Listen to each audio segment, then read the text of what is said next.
Today my phone rang, and on the other end of the line was an old friend of mine. I questioned the value of this exchange. Was it one worth my time? But I indulged. Hello? A shockwave rippled through the phone lines as I could hear the startle in her tone. Hey, stranger. It's been a while. I allowed my silence to respond as I'm still contemplating if this conversation is worth entertaining. She proceeded with, you've been distant. I saw you post the scripture, so I figured you were fine. See, by this time, I could feel the steam rising from my chest. The seams of my palms begin to sweat, my legs shaking, pulse racing, symptoms of a fragile heart breaking. I chose to stop her in her tracks, realizing this conversation is, in fact, necessary.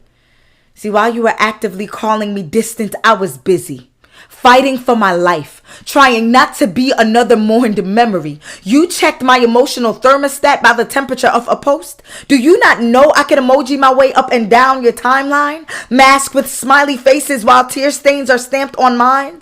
Now that I got your ear, let me get a few things off my chest. Every time you bled, I showed up with a first aid kit to nurse you back to health, all while I was bleeding myself. But now it was time for you to grab your tools. Instead, you took offense to my wounds. The silence grew thicker than the roots of my natural hair. I cleared my throat and asked, are you there? She responded real subtle, then continued to say, well, you could have said something. I took a deep breath and replied, in other words, I should have taught you how to be a friend.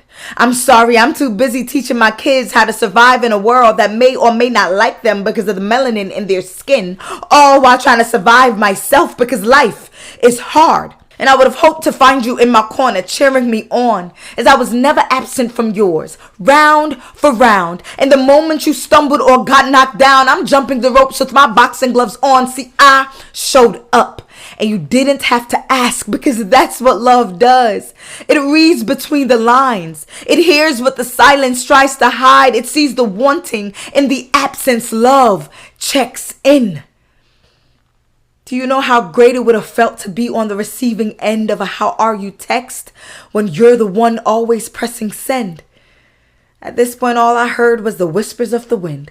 She swiftly bombarded the silence with a list of struggles she's now facing. I offered her prayers and redirected her to Jesus, because I'm still in the first stages of healing, realizing that my heart deserves guarding. So while I am forgiving, please accept my love from a very far distance.